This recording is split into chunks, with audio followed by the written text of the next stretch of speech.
सभी श्रोताओं दर्शकों को जय जय श्री सीताराम। ओम नमो भगवते वासुदेवाय। ओम नमो नारायणाय। आइए आज अधिक मास के पुरुषोत्तम मास के कृष्ण पक्ष की एकादशी की कथा के बारे में जानते हैं। एक बार की बात है, अर्जुन भगवान से पूछते हैं कि हे जनार्दन, हे वासुदेव, अब आप कृपा करके अधिक मास के पुरुषोत्तम मास के कृष्ण पक्ष की एकादशी की नाम, उसके व्रत की विधि मेरे को बताइए। इसमें किस देवता की पूजा करनी चाहिए, इसके व्रत से किस फल की प्राप्ति होती है। तब श्री भगवान कहते हैं कि हे पार्थ, इस एकादशी का नाम परमा है। इसके व्रत से समस्त पाप जो है वो नष्ट हो जाते हैं तथा मनुष्य को इस लोक में सुख तथा परलोक में मुक्ति प्राप्त होती है। इसका व्रत पूर्वोक्त विधि से करना चाहिए, यानी जो शुक्ल पक्ष की एकादशी है उस विधि से ही इसका पूजन इत्यादि करना चाहिए। इसमें भगवान श्री विष्णु की धूप दीप प्रसाद पुष्प आदि चढ़ा करके पूजा करनी चाहिए। इस एकादशी के विषय में एक बड़ी ही सुंदर मनोहर कथा है जो महर्षियों के साथ कांपिल्य नगरी में हुई थी, वह मैं आपको बताता हूँ। ध्यानपूर्वक आप श्रवण कीजिएगा, सुनिएगा। भगवान श्री कहते हैं कि हे अर्जुन, कांपिल्य नाम की नगरी में सुमेधा नाम का एक अत्यंत धर्मात्मा और बड़ा ही पवित्र आत्मा ब्राह्मण रहता था। उसकी स्त्री अत्यंत पवित्र व पतिव्रता थी। किसी पूर्व जन्म के पाप के कारण वह पति पत्नी बड़े दरिद्र थे, गरीब थे, धन का अभाव था। उसे भिक्षा मांगने पर भी भिक्षा नहीं मिलती थी। वह ब्राह्मण पत्नी अपने पति के साथ वस्त्रों रहित होते हुए भी अपने पति की सेवा किया करती थी, यानी कम वस्त्र होते हुए भी वह अपने पति के साथ रह करके सेवा करती थी। अतिथि को अन्न दे करके स्वयं भूखी रह जाती थी। घर पे आए हुए अतिथियों को भोजन दे करके आप खुद भूखी रह जाया करती थी। पति से कभी भी किसी वस्तु की मांग नहीं करती थी। दोनों पति पत्नी घोर अभावपूर्ण गरीबी के अंदर जीवन जो है वो बिता रहे थे।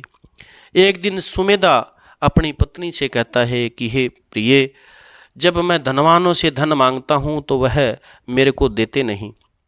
गृहस्थी धन के बिना नहीं चलती, इसलिए तुम अगर सहमति दो तो मैं प्रदेश में जा कर के कुछ काम करूं, उद्योग करूं, क्योंकि विद्वानों ने, बुद्धिमानों ने काम की, उद्योग की बड़ी प्रशंसा करी है। उसकी पत्नी विनीत भाव से कहते हैं कि हे प्राणनाथ, मैं आपकी दासी हूँ। पति अच्छा या बुरा जो कुछ भी कहे, पत्नी को वही काम करना चाहिए, वह मानना चाहिए। मनुष्य को पूर्व जन्म के कर्मों का फल मिलता है। सुमेरु पर्वत पर रहते हुए भी मनुष्य को बिना भाग्य के सोना नहीं मिलता। जो मनुष्य पूर्व जन्म में जो कुछ मनुष्य विद्या, भूमि इत्यादि दान करते हैं, उसको दूसरे जन्म में, इस जन्म में विद्या और भूमि मिलती है। विधाता ने भाग्य में जो कुछ लिखा है वह टाले नहीं टल सकता। यदि कोई मनुष्य दान नहीं करता तो भगवान उसे दूसरे जन्म में केवल खाने के लिए अन्न देते हैं पर्याप्त। इसलिए आपको इसी स्थान पर रहना चाहिए, क्योंकि मैं आपका वियोग नहीं सह सकती। पति बगैर स्त्री की माता पिता भाई ससुर आदि संबंधी सारे के सारे निंदा करते हैं, उसकी कोई भी इज्जत नहीं करता। इसलिए हे प्राणनाथ, आपको कहीं जाने की आवश्यकता नहीं। जो भाग्य में होगा वह हमें यहीं प्राप्त हो जाएगा। पत्नी की सलाह मान करके सुमेधा नाम का वह ब्राह्मण प्रदेश में नहीं गया। इसी प्रकार जो है समय बीतता रहता है। भगवान कहते हैं कि हे अर्जुन, एक समय कौंडिन्य नाम के ऋषि जो है वहाँ पर आते हैं। उन्हें देख करके सुमेधा और उनकी पत्नी उन्हें प्रणाम करते हैं और अपने घर में ला करके कहते हैं कि हे प्रभु, आज हम आपके दर्शन से धन्य हो गए। आज हमारा जीवन जो है वो सफल हो गया। मुनि को उन्होंने आसन दिया और अपने घर पर जो भी भोजन था वो भोजन उनको भोजन करने के लिए प्रदान किया। भोजन करने के बाद में सुमेधा की पत्नी पतिव्रता कहती है कि हे ऋषिवर, आप मुझे दरिद्रता नाश करने का, गरीबी दूर करने का कोई उपाय विधि बताइए। मैंने अपने पति को प्रदेश धन कमाने के लिए जा रहे थे, उनको मैंने रोका। मेरे भाग्य से आप आज हमारे यहाँ पधारे।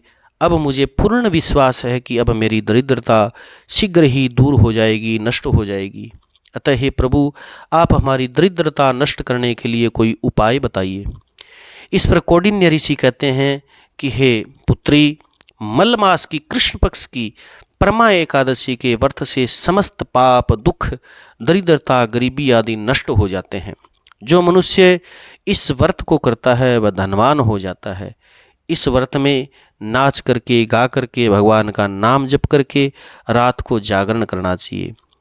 कहते हैं, ऋषि ने कहा कि हे प्रमदा, महादेव भगवान ने कुबेर को इसी व्रत से प्रसन्न होकर के देवताओं का खजांची धनाध्यक्ष बनाया था और अपना मित्र बना लिया था। इस व्रत के प्रभाव से राजा हरिश्चंद्र, सत्यवादी राजा हरिश्चंद्र अपने पुत्र, स्त्री और राज्य को प्राप्त करे थे। जब वो चांडाल के घर में काशी जी के घाट पर बिक गए थे तो उन्होंने इसी अधिक मास के कृष्ण पक्ष की एकादशी का व्रत किया, जिससे उनको पुनः राज्य, पुत्र, स्त्री, धन इत्यादि प्राप्त हुआ। फिर कौंडिन्य मुनि उन्हें एकादशी के व्रत की सारी विधि बताते हैं। मुनि कहते हैं कि हे ब्राह्मणी, 5 रात्रि तक इस व्रत को करना सबसे उत्तम है।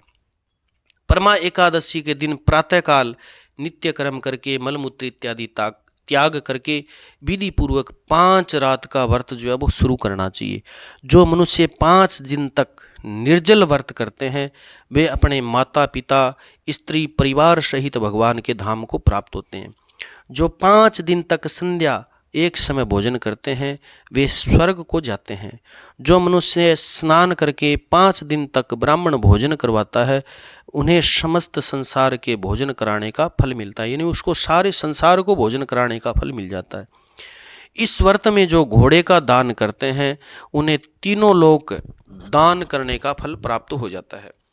जो मनुष्य उत्तम ब्राह्मण को तिल दान करता है उसे तिल की संख्या के बराबर हजारों वर्षों तक भगवान के धाम में निवास करता है। वो जो भगवान कहते हैं कि घी का पात्र दान करते हैं वह सूर्य लोक में निवास करते हैं, सूर्य लोक को प्राप्त करते हैं।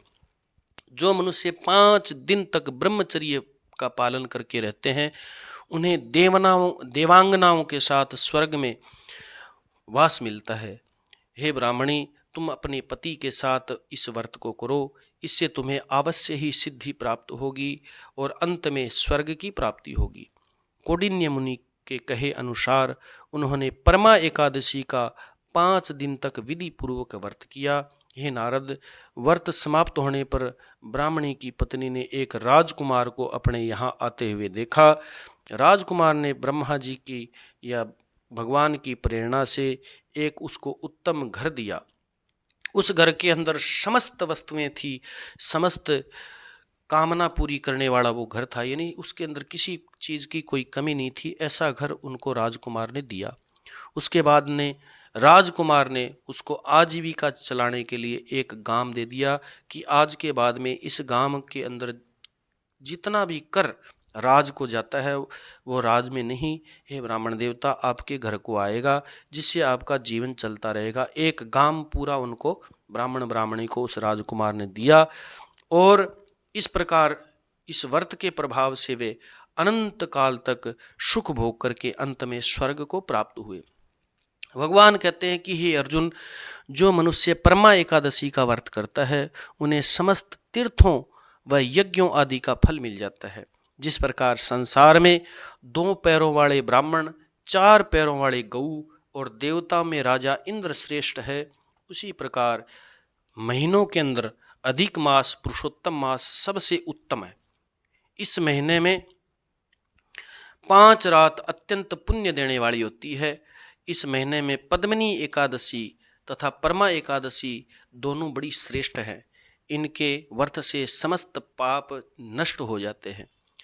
अतः दुर्बल मनुष्य को भी यानी कमजोर शरीर वाला हो, कोई रोगी हो, उसको भी कहते हैं यत्न पूर्वक भगवान कहते हैं कि हे अर्जुन, व्रत जरूर करना चाहिए। जो मनुष्य अधिक मास में स्नान तथा एकादशी का व्रत नहीं करते उनको भगवान कहते हैं अर्जुन, पाप लगता है। कितना पाप लगता है कि आत्महत्या करने का उनको पाप लगता है। यह मनुष्य योनि बड़ी दुर्लभ है। बड़े भाग मानुष तन पावा, सुर दुर्लभ सद ग्रंथन गावा, यानी बड़े भाग्य से, बड़े पुण्यों से यह मनुष्य का शरीर है अर्जुन प्राप्त होता है।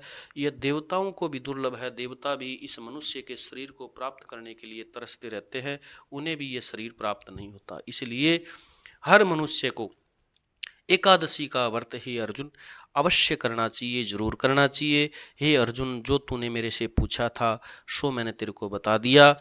अब इन व्रतों को भक्ति सहित तुम करो।